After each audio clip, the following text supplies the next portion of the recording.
I'm Laura Walker. I'm going to read from my new book from Apogee Press called Story. If a story like a river, loose and fretful, twine.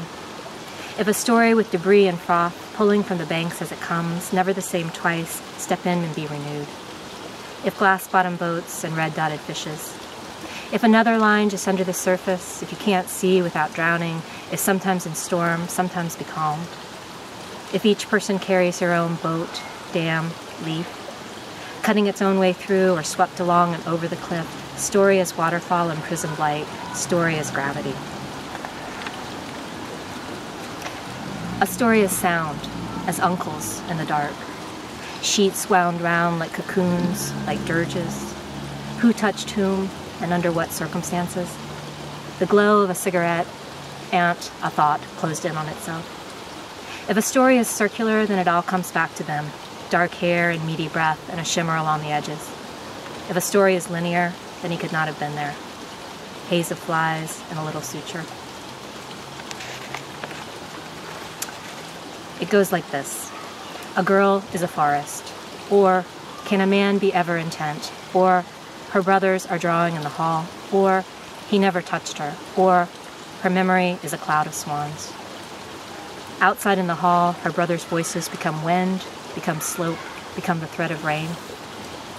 To turn oneself inside out, like empty pockets, to prove it.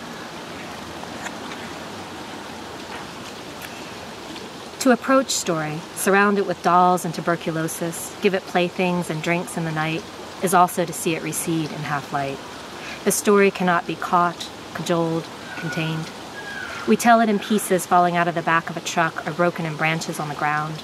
We make a nest or a bridge or a man, but all we tell is our mark along the folds. A story cannot be frayed, captured, endured. A story is not. She was too young to know that silence was due in part to the body and in part to the words. Hands shimmering, sound into distance. If in each story there's a moment where all stories converge, where the lines grow thick with possibility, moss upon branch. If for each character there's a moment when someone else is possible, sitting by a fire on the side of the road, heating water for tea and drying out its socks. This moment, unloosed from the knot, a single instant in time between she and is, between letters and silence. Aperture.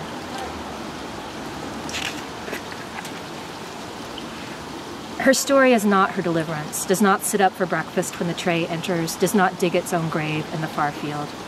She shoves along the periphery, anger of mismanagement, unremembering. The paper dolls he makes of his heroines, the little deer she loves, spite. Line them up in rows and knock them down. She could enter words in the same way she entered a room, remade by the doorway. Time curled like a cat near the fireplace.